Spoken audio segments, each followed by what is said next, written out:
back on the right side of the ship for at least one day because it has been rough.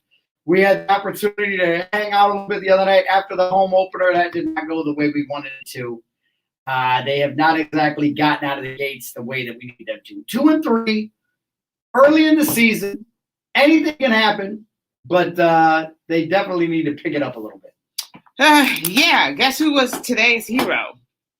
Jose Ramirez, who had 2 home runs, which is vitally important for him to be able to get some offense going because mainly he is our offense. So Shane Bieber got out there and did what he needed to do. So this team was able to get a much needed win after getting blanked in the home opener.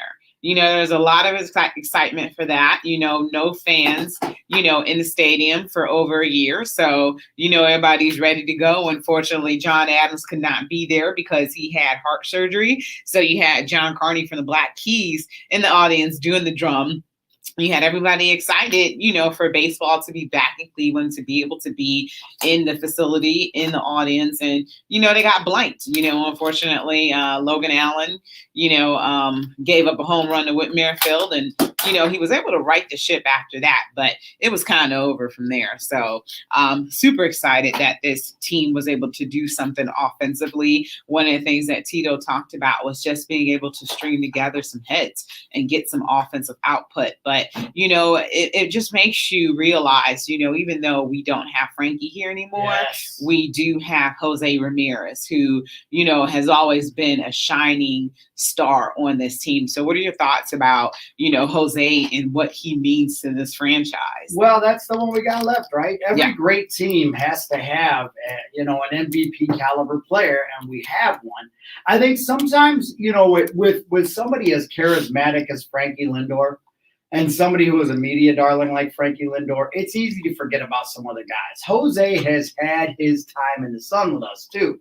Jose has had some incredible runs for us. He's been great in the playoffs as well. So I like the fact that he's still here. I think you can build around Jose Ramirez. I think this is exactly the way I thought this season was going to play out early, very, very early. But this is what I expected. Low runs, not a lot of output. Pitching is pretty good. When you're giving up 3-4 runs a game, every game, you're going to be in every game. I mean, that's the thing about a team that can do what they do. They're going to have a chance to win every game. They're going to be in. They're not going to get beat 11-2 and 10-3 and things like that. Why not? Because they don't give up a lot of runs. They don't give up runs. That's why. Have you not watched the season, Rachel? I'm curious. They've given up 3 and 4 runs every output. That's the way this season is going to go. Yeah, but they're not scoring enough runs to match up with that. But that's what I'm saying. They don't. What I'm saying is they're not going to get blown out. They're going to be in every game. They're going to have a chance to win every game. If they can score 3 or 4 runs, they're going to be in a chance to win a game. You mean that's all you can ask for. That's all you can ask for. That's what this team is. Chance. And what I'm telling you is, second half of the season, this is going to be a 500 team at the All-Star break. They're going to be a team that's going to win half, lose half. That's the way they're going to go. That's the way teams like this do. Because they're going to have games that they're going to win 3-1 too. They're going to catch other teams on nights when they can't hit. Teams are going to have a hard time hitting against us too. So all they got to do is weather the storm and figure out a lineup. They're still going through configurations with this lineup. They really don't know who they have at some of these positions. They've got to get the bat swinging. This isn't a team that's going to come out of the gates and be on fire and go through it. But I tell you what, if they can go 500 through this first half or close to that, second half of the season, they're a team that can make a late season run because of the pitching and the defense. I just want them to be playing meaningful games as you get into August and September. That's what I want. And I think we're going to get that. I think they're going to be frustrating. I think we're going to see a lot of games where you're like, oh my gosh, all you had to score was 3 runs. It's hard to watch a 3-1 game. First of all, this team is going to be boring, Rachel. This year, this team is going to not be for a baseball fan that's marginal like me, who isn't really a crazy baseball fan. It's going to be hard for me to watch this team because they're just not an exciting team. Right. But even boring teams are exciting if they're in a pennant race in August and September, and I think that's where we get with this team. And that's where pitching counts. Yeah. Is later on in the season when it comes down. Unfortunately, our pitching failed us, against the Yankees. But, Yes, yes. that is what's going to get you to the postseason and going to win you titles. So you're absolutely right. A casual baseball fan, they're looking for the home runs. Yeah. They're looking for the juice. And they're looking for the juice and not the squeeze. 100%. So it's not going to be there for you guys. But, if you stay tuned, you're going to see some really good pitching, and that defense is going to have to get better. They have some struggles. I mean, I guess you can say, players are, going to miss balls. But pitching teams, Rachel, that's like when you see a guy get out of a really nice car, you're like, ooh, he must have his stuff together. And then he turns around and he doesn't have any teeth. Like, yeah. Mm-hmm. I know he's probably a safe choice. He's responsible. He has a nice job, but I sure would like to see him with teeth. You know what I'm saying? Like, not the worst thing in the world. It may be the sensible team. But when you get into the playoffs, then you got to have bats again. So that's why we're hoping the second half of the season, they can find some bats to get them there. And then somebody like a Jose Ramirez, back to where we started, somebody is going to have to step up and be the star of this team. And that's a role.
He was so frustrating to watch. And then he got really good down the stretch. This year, I don't want to wait till the second half of the season for Reyes to get it together. I want him to get it going early in this season because we need him to do that. And I'll tell you, watching Carlos Santana the other day for the Royals, seeing him, and today, wouldn't have been nice to get Carlos Santana back.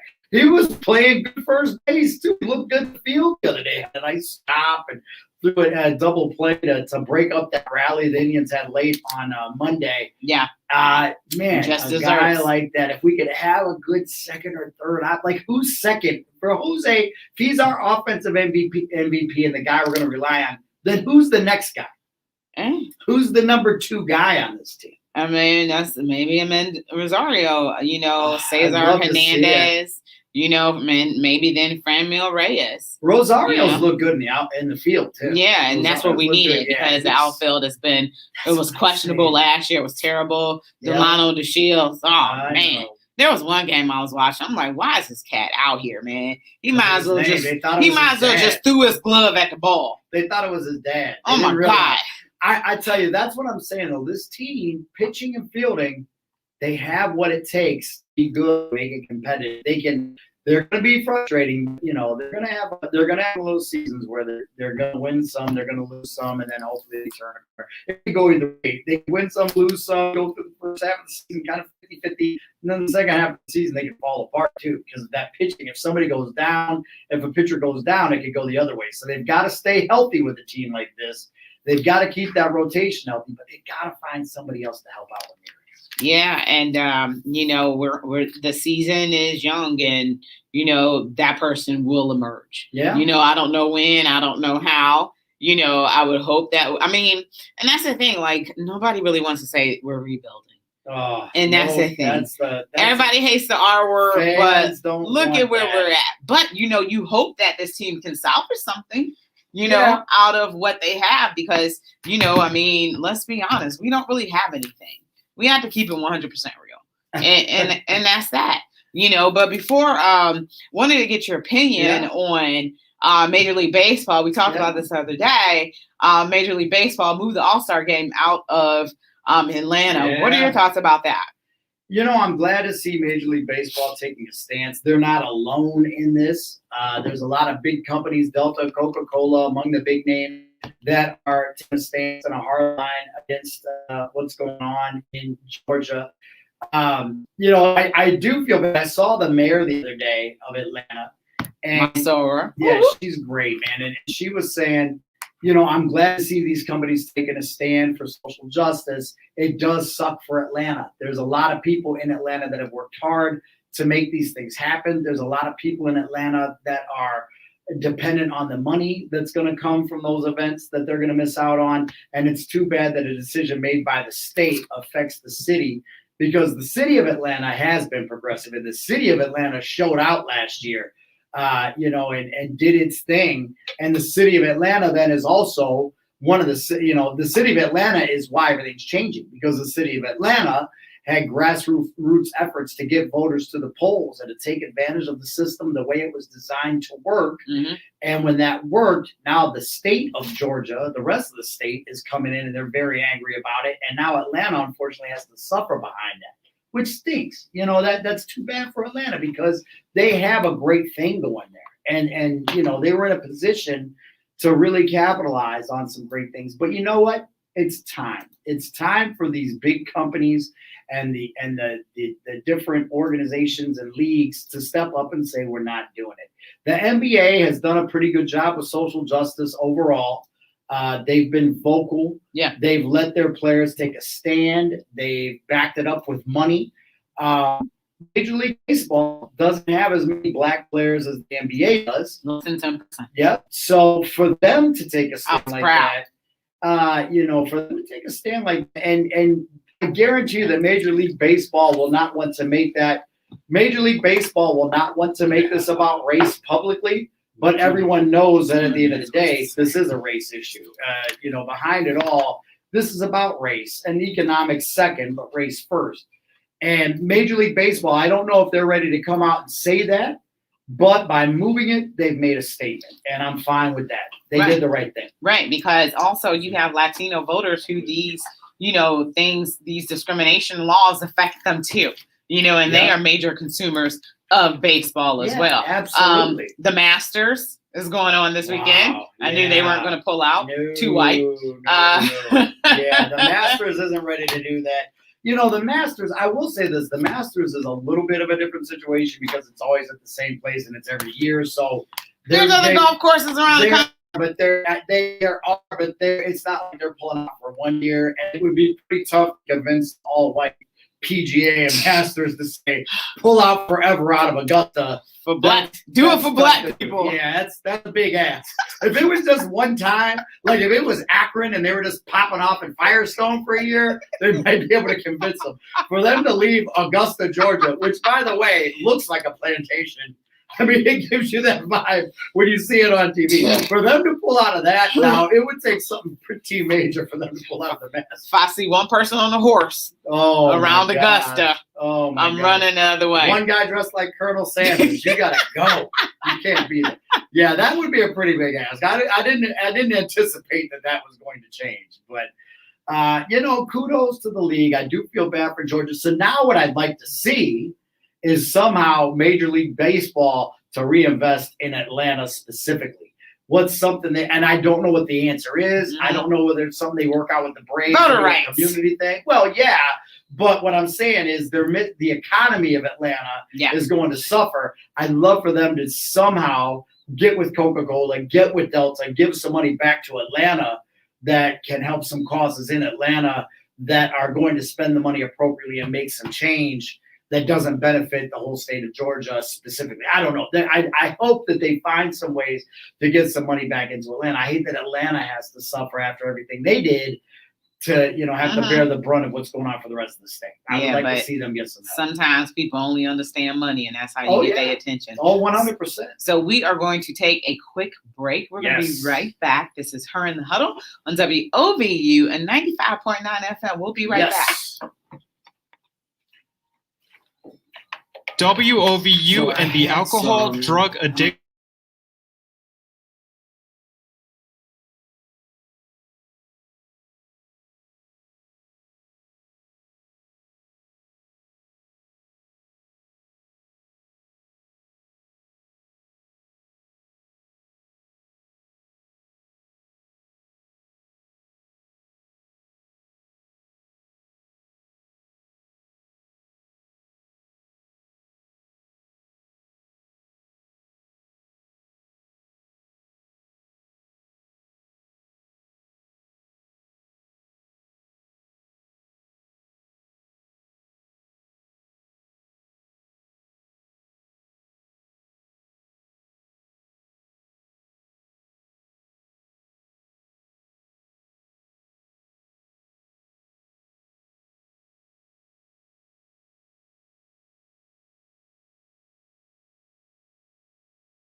Hughes' Weekly Look at Sports with the First Lady of Sports, Rachel Hill.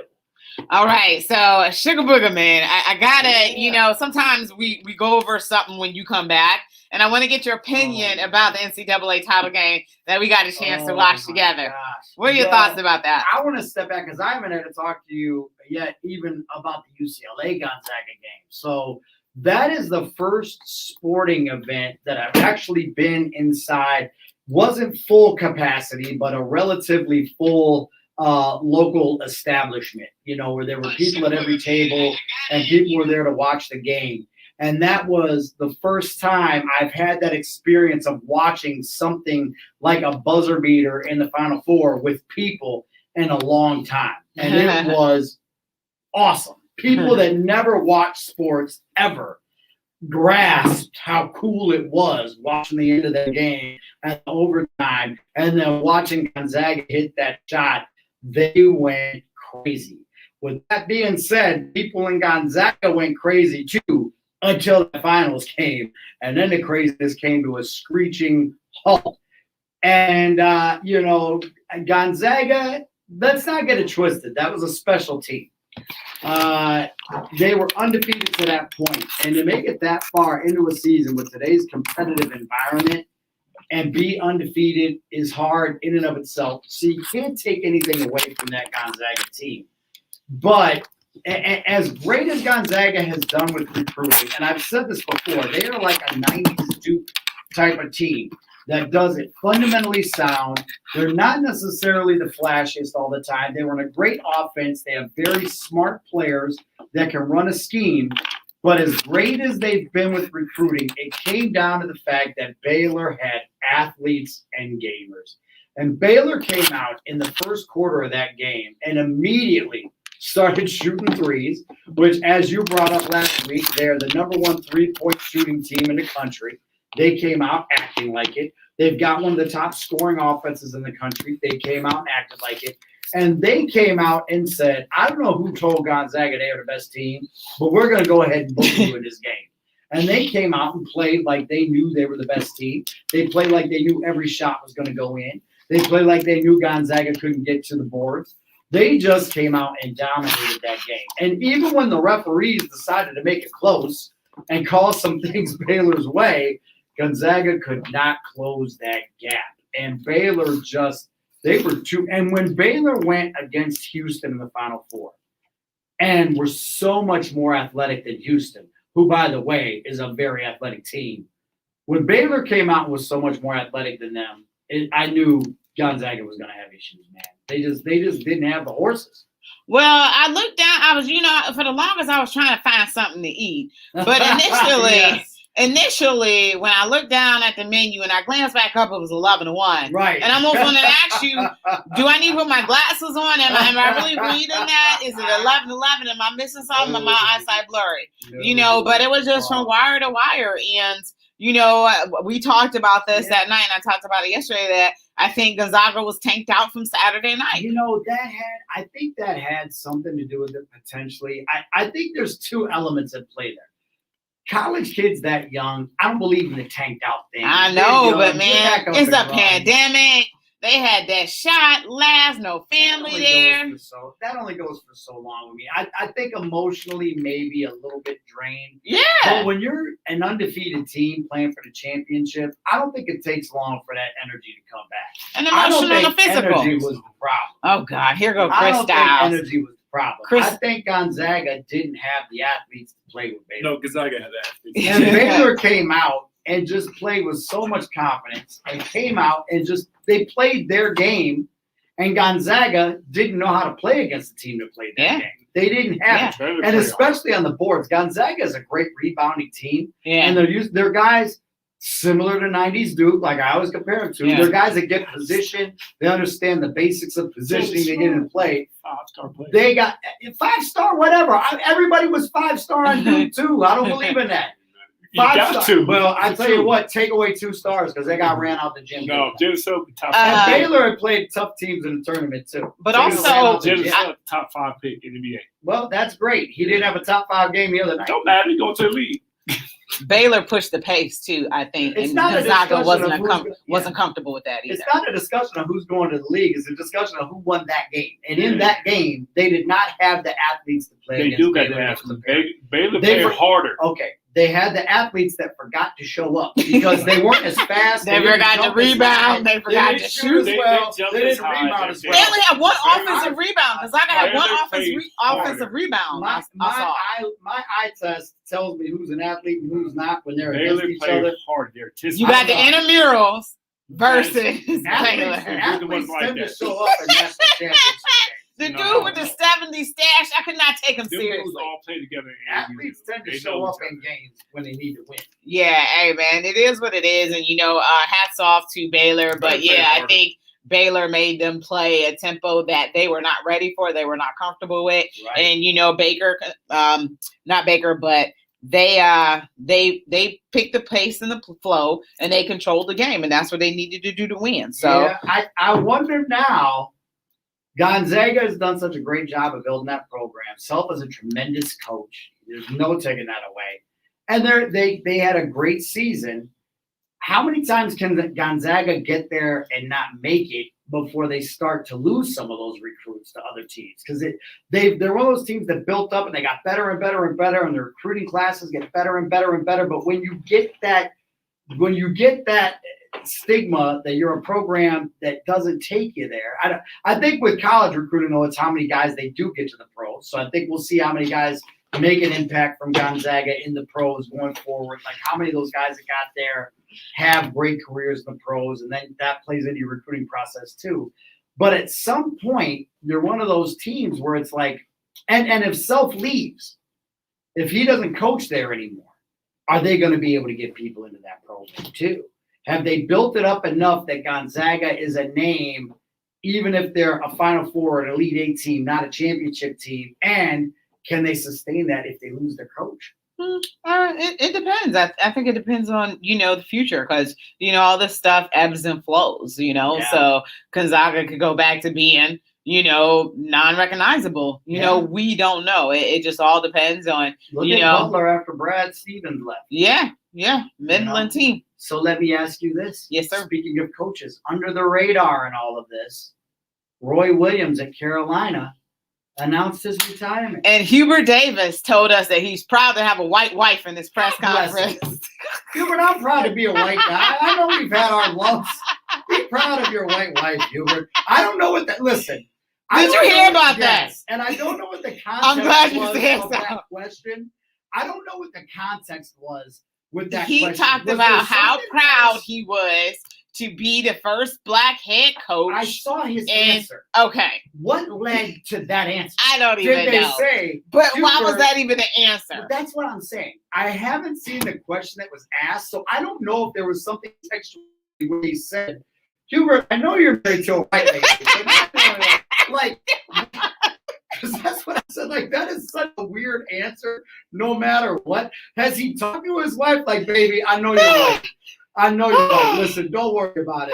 Was he at dinner with the in-laws? They were like, Hubert, I understand that you're black, but our grandchildren are biracial and your wife is white. Please don't forget that when you're on the podium. Like, what got him to that answer? Did they ask him, Hubert, you were the first black coach in North Carolina history, but your wife is white. Are you proud of your wife? Like, was there an answer? Because that was so awkward. Oh my gosh, it was awkward. All of Black America and Black Twitter, is just taking him to task. Yes. And it's just like, why would you say something like I don't that? know that anybody has a problem with Hubert being proud of his white wife or his biracial kids. That's all well and good. Weird time to bring it up, Hubert. Weird time to bring To it up. say it in a press conference. Like almost apologizing for being the first black coach. Like, I am the first black coach, but let's be honest. My wife is white. I want to throw that out there. Before this comes out in the media, like, It was like this backwards apologetic weird thing. It can be taken so many ways. Oh, And, I just was stunned. Like, literally, my mouth dropped because he had been trending on Twitter. Oh. And, Tariq Nasheed, who I follow, say he like the #1 race baiter. And he just was like, he just dropped it on Twitter. Like, and Tay Jordan was all over it too. Our girl Tay, by the way, was all over it too. And it was just like, yeah, weird question. I really still want to hear. The only thing that I'm going to hold on to is maybe there was a really weirdly worded question that got him there or something. So. Because how does that even come up in your answer? That you're now, if Hubert Davis just brought that up out of thin air, I really think what we need to do is, number one, we need to pray for him, and then number two, we need to get him a therapy. Praying gonna help. We need to get him some sort of therapy session to get him to the root of why he felt compelled to bring that up and something happened. A lot of Black people would say it's an attempt to distance himself from Black people. Yeah, man. He was like in the sunken place for a second. Like he was in the chair in the basement with the deer head for just like a second. I just literally, my mouth dropped when I heard that, and it's just like that was just so unnecessary. But for whatever reason, he felt compelled to say something like that. Like, dude, nobody cares. Yeah. But just to say, I'm proud my wife is white. Well, just to put it in context, though, Roy Williams in his exit conference at North Carolina did say, "I'm leaving, but I'm very proud to be a white head coach." And I thought that was totally appropriate.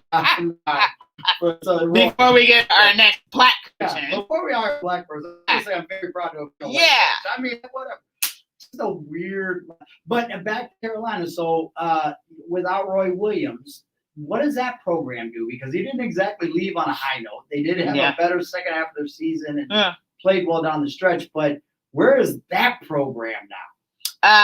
It's always going to be North Carolina, and it's going to be cyclical. I think, maybe him being Black with a white wife might entice some recruits to come, different recruits, but I'm sorry. I'm happy that the Come to Carolina, my biracial athletes.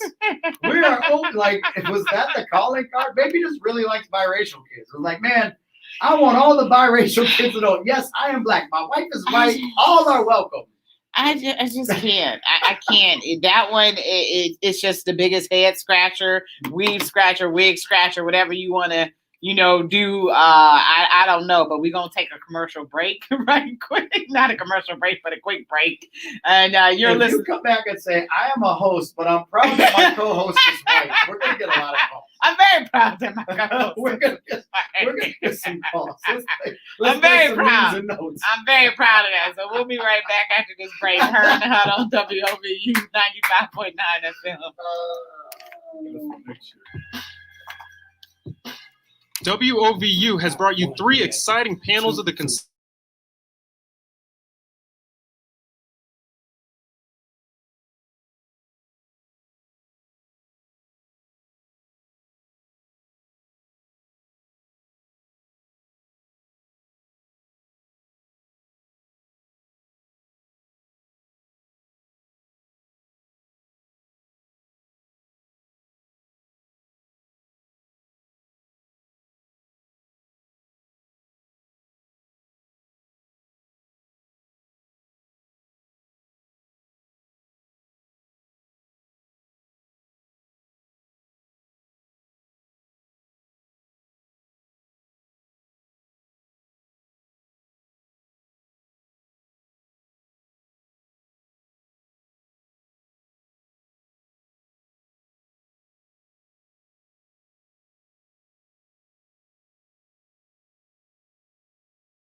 Rachel Hill, the First Lady of Sports, and I'm here with Sugar Booger. Always remember, you can give us a call at 216-271-0959. You can listen to us on WOVU.org, and also you can take us on the go. You download that WOVU app, and you can listen to all of your favorite personalities because we love your support. We love you listening to us, and we are joyful to bring you all of these wonderful shows that we have here. Yes. Sugar Booger Man. One thing we want to talk about is By the way, I was saying Bill Self, not Mark Few. yeah, I know what you Apologize meant. for that. That's what I meant. I knew what you meant. It's okay. I should have corrected you, but I don't like doing You that. just let me be I stupid. don't like stepping in your space like that. But we knew what you meant. All right.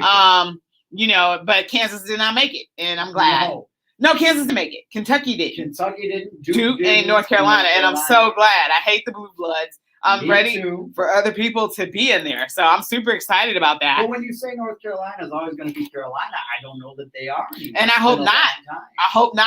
I don't have a problem with And it. Kentucky kind of fell off this year. Are they going to come back? Like these programs, like Well, the one and dones are what kills them. yes, And they- I'm like, they these made their players whole should. program on one and done. I'm like, college should switch it to 2 years, or the NBA should switch it to 2 years. You know? But that only benefits the colleges, not the NBA. Yeah. NBA's fine the way it is, Yeah, so they don't care. yeah. I mean, just do it like football, though.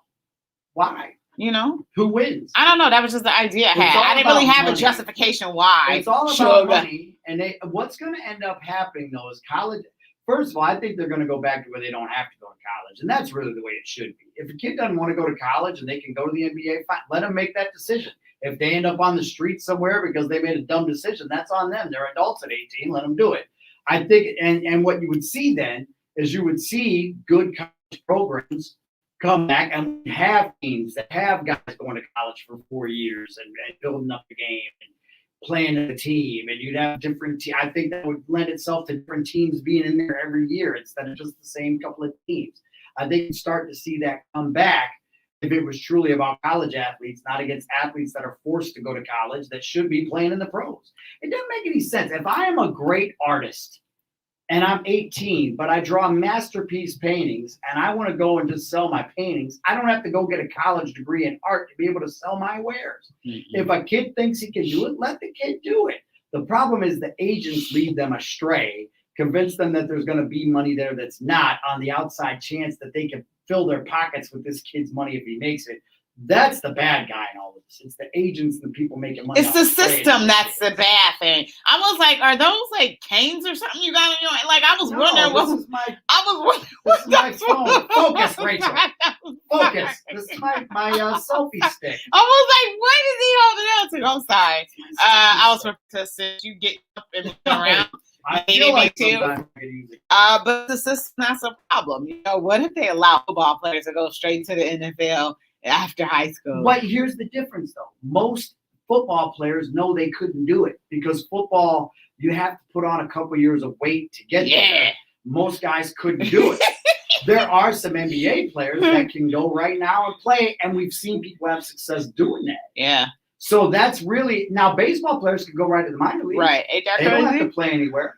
It's the NBA that's set up that way. The problem with the NBA too, though, is if you did that tomorrow, you'd have 500 kids sign up to be in the draft, and 10 of them would get drafted. Like, Yeah. and out of those, 2 of them would be legitimate players, And and the then, other ones would be in Europe. So yeah, I was about to say, and go overseas. But hey, So you why can still not make let them 6 play in figures the G overseas.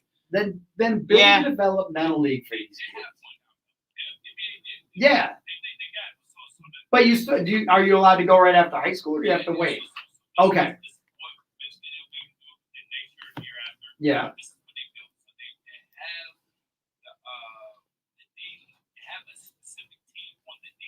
Okay. Yeah. Yeah. Oh,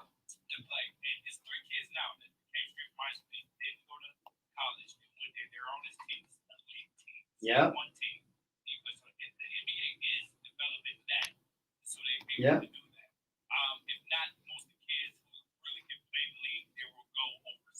Yeah. But you've also seen now another difference. Sorry to cut you off, Rachel, but another difference is with the way that prep schools are set up now and all the things that kids can do in high school. there's a lot. People know where they stand when they graduate now. It's not as much of a guessing game as it was when Kobe came out and Garnett came out. They said, we think he's really good, but we don't know for sure. Since that time, in the 20 years or whatever since that happened, when the NBA went to the one and done type thing and said you got to play for a year in college, that opened up all these other things that became metrics to know where kids stand. I feel like if they allowed kids to go straight to the league if they were eligible, there's enough quote unquote tape on these kids now against other kids that are in that boat that they know who's going to make it and who's not, who's going to get drafted. Yep. Hey, Chris, for that league, how do they get drafted to that, or they got to get invited to it, or how does that go for them to be able to get into that league you were talking about? Oh, okay. Yeah.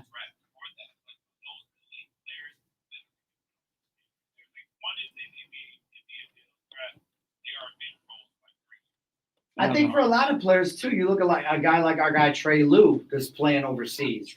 And Trey is a guy that is still trying to get into the league. I think he takes the NBA tryouts when they come, and he'll go try out for teams. But I think he'll tell you he's making a pretty good living playing overseas. He's getting to travel the world. And I think there's a lot of other kids that are starting to see that playing in Europe isn't so bad.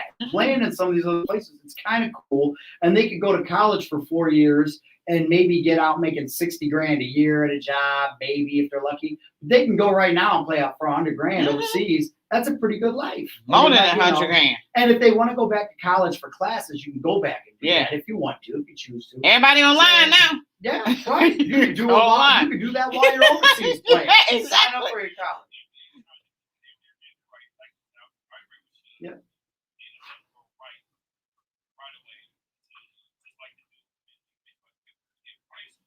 Yeah. Oh. That's true. Yeah. Yeah. And a kid playing basketball in Palestine or wherever over there is probably making more than Bryce Harper made in his minor league deal. Yeah. Right? Because the minor league baseball players don't make very much money at all. Well, yeah, he was getting draft money, right? But the average minor leaguer versus the average kid playing basketball overseas, I would imagine the average salary is higher to play basketball. Because basketball is a worldwide game. Yep. My boy Morgan Lewis from RB High School is playing in Canada, and he, with his endorsement deals, like little car dealerships and stuff, he's making over $1 million a year right now playing in Canada. He's getting paid. He's making great money. He's in a basketball video with Tim Hardaway talking about skills and stuff. Now he's in the Tim Hardaway dribbling skills videos. He's getting paid for that. Like he's getting money from other sources, and he's playing for a little team in Canada that gets 500 people a game at their gym. But he's had a great experience with that, and he got the tryout for pro teams that didn't make the roster cuts. And they said, come play in Canada. We got a league starting up. And he got drafted #1 pick in this draft in a league he'd never even heard of. And was like, I don't know, I guess that's cool. He didn't even know. Met a lot of great people through it and had his chances. But there's opportunities now. What I think the difference is, again, you used to have agents that would tell a kid like Morgan, I think you could be a lottery pick. You should come sign with me and go straight to the league and come, knowing that he wasn't there, but they were just hoping to make money and they were ruining these kids' eligibility. Yeah. I think nowadays you probably got a better idea of where your stock is. Yeah. And, that's why I think it's safe now to just tell the kids they can go if they want to go. Yeah. Mm-hmm. Oh my gosh. They know right now. What? Mm-hmm. Yeah. It's like China. Man. They can project. It's like so China. much. Yeah, they look at your genetics. Yeah, exactly. It's interesting to watch all of that unfold with the way that youth sports have gone. I think it's worse on low-level youth sports than the NCAA.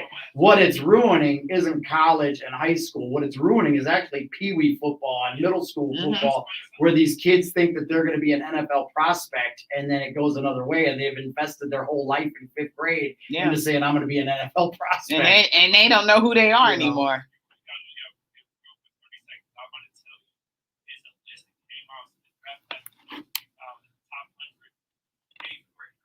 Unbelievable. What? Yeah. 8th graders?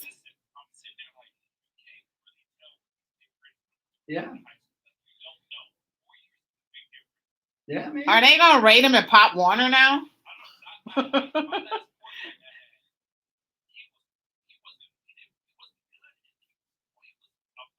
Yeah. Yeah. Yeah.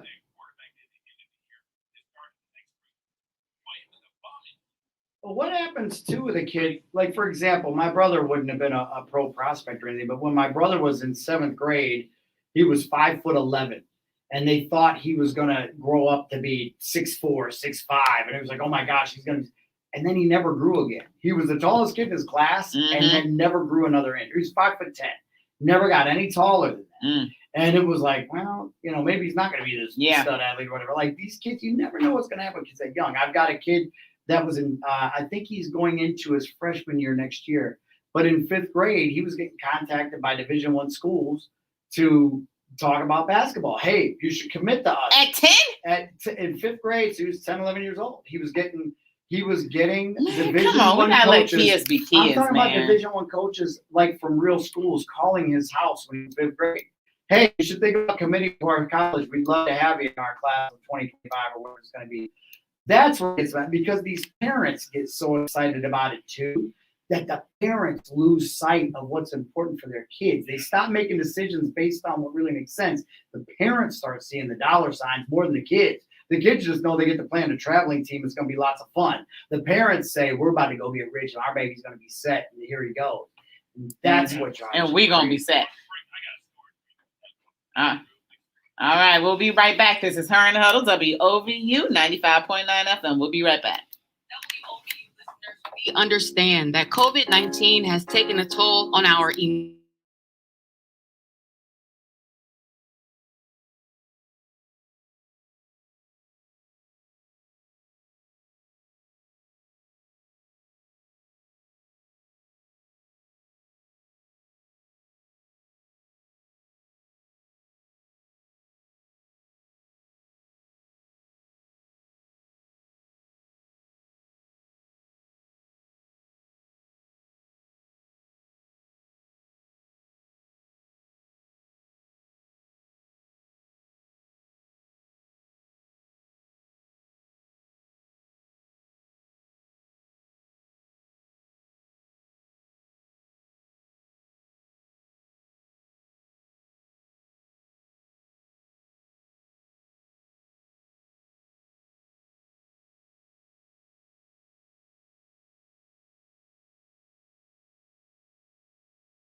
I need to compose myself and get myself together, but I Bottom line of gotta. our off-air stories. If anybody calls out saying that Ronnie Harper invited you to camp, say thank you and what time should I be there? Yes, That's yes. Ronnie Harper's cool. Hey man, we gotta talk about this right quick. You wasn't here yesterday. I got a chance to watch the Paul Pierce video. Oh, he was in the boom room. Hey man, and I told everybody I didn't go into context, but I got a chance to kick it with Paul Pierce one night. Okay. When the finals was in town. I don't know if this is Couple the best years week ago. to say that. I don't know if this is the best week to share your Paul Pierce. I didn't say, I just got a chance to hang out with Paul Pierce, and it was very tame compared to that. Yeah, was there a lady dancing on the floor behind you as men showered her with money? There was. Okay, Yeah, there was. okay, there was. It was a place downtown, establishment Okay. downtown. Gotcha. But it was tame. It was rather Okay. tame. All right. So do you agree with Disney's firing, not Disney, but ESPN's firing of Paul Pierce? Yeah, I do. Because they're signing his paycheck. I have a feeling. Now, WOVU is a community radio station.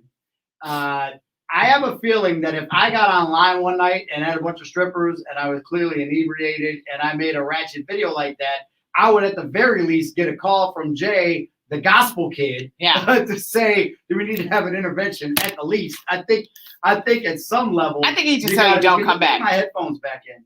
Oh. I think at some level there's got to be something going on. But to me, I think that when you're working for a sub whatever of Disney, subsidiary, you gotta watch yourself. But I feel like it's not. I do feel bad in a way because people have done much worse than what he did. I think he was having a good night. What I want to know is what clicked in Paul Pierce's mind and said, I need to document this night for the world to see live. That's what drives me nuts. Yeah. Yep. Oh, well, yeah. And I think that's what I'm saying. What made Paul Pierce say, you know what? Yeah, bad decision. But they said too that he already was having some issues with ESPN already. Yeah. And he might have been on the outs anyway, and maybe that was their excuse. But that might have been what made him be like, I don't care. He has millions in the bank if he was smart with his money. I don't know if you saw this, but there is a internet pornography company that has offered him a $250,000 contract to break down basketball games with ladies of the night dancing behind him. He has gotten a $250,000 contract to take that presentation that he just did. They're going to pay him $250,000 to do that same thing. Oh. So it's probably not the ESPN money he had, yeah, but it is a nice little fallback. And I know right now of multiple people that would line up to take that game. Yeah, and maybe that's what he was talking about, that, smile through it and, greater things on the horizon. Yeah. So I don't know, man. It's just, I am not a Paul Pierce fan anyway. I don't like Paul Pierce. I think he's a LeBron hater. I don't care about what Paul Pierce says. So good riddance to me. Yeah. But dumb decision. Yeah. Him and my friend got it. But him and my friend got into it that night as well, too, because it was something, there was supposed to be no pictures, and somebody was taking a picture. She was taking a picture of somebody else, and Paul thought it was of him. Yeah. And he was like, no picture. She was like, I don't even know who you are. So they had it, but she don't follow sports. So they had a little tiff, and after they had words, Paul never looked her way the rest of the night. Paul Pierce to me was one of the original what Chris and I call the Drake athletes that are from this whiny. Paul Pierce was the original. Well, I mean, you don't have no respect athlete. for me. To me, when you in a wheelchair, when you in a wheelchair and you having cramps, yeah, like I can't respect that. I'm sorry. Yeah, Paul Pierce definitely had skills. I don't take anything away from him as far as his talent level. But there is nothing I've ever liked about Paul Pierce. I felt bad for him when Benzino stabbed him in a nightclub in Boston when he first got to the league. Oh. Remember when that happened? He got stabbed. No, I do not. Yes. Because he's from LA and had association with the Crips. He got shown quickly. Is that why? He's not going to float in Boston. So I tried to feel bad for him, and then the more I found out about him, I'm like, he's probably running his mouth. It's probably what happened.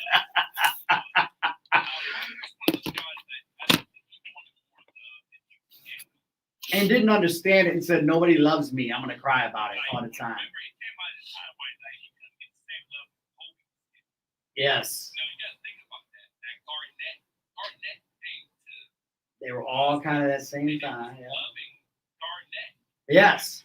Because he played with such ferocity while Paul Pierce played hard and whined about it. Mhm. Garnett played hard and said, I want to play harder and I'm mad at myself. And Paul Pierce went out there and was like, yeah, but I sweat too. Mhm. Look at all the sweat I sweated.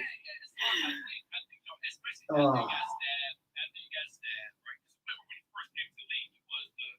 Absolutely. Absolutely. I'll shut up after I get stabbed. But You the way stabbed we me. saying this, after he got stabbed. Right. Yeah.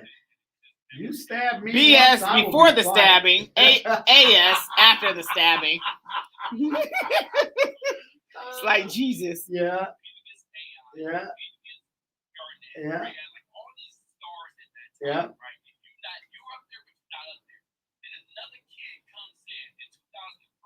And immediately takes over.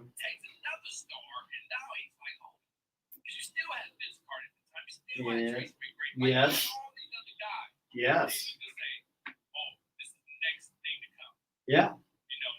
And they're still passing over. Man, but now he's got a whole new genre. This might be the biggest thing. Like, I don't know. Maybe Hey, man. something tells me he gets that $250,000 one time and they don't renew the contract. I don't think they'll be doing it repeatedly, but good for him. He should be all right. If he did what he needed to with his money, he should be fine, even though he lost ESPN. But yeah, man. After I saw the video, I was like, absolutely, he deserves to be fired. I bet And there's a bunch of dudes in Cleveland like, I do this every week. Why don't anybody pay me? I know. Why ain't they paying me for that? Here Chris Styles go, man. Come on, you know we got to end this show. What's up, Chris Styles? Some people do. And Paul Pierce is one of them. definitely is. Paul Pierce. He's not a nice person. He basically went on live and asked to get fired. I think he went on live and was like, please fire me. Yeah, because some people was talking about Shannon Sharp, how he be not drinking, but playing that role on FS1. I know how Paul Pierce could have saved his job. I would also like to say that the strippers behind me are black, but my wife is white. if that's the case, he definitely could have saved his job. Because people was asking about that wife or whatever. Right? Not. Nobody cares. All right, what's next, Shir? Tell us what's next. Listen, we're going to talk on Radio Silence about how to help your child if they are diagnosed with ADHD at a young age. What can you do to make life easier on your child? All right, this is Her in the Huddle on WOVU 95.9 FM. We'll be right back. WOVU and the Alcohol, Drug Addiction, and Mental Health Services Board want you to know that you can be the one to help save a life. If someone you know has been feeling down for more than 2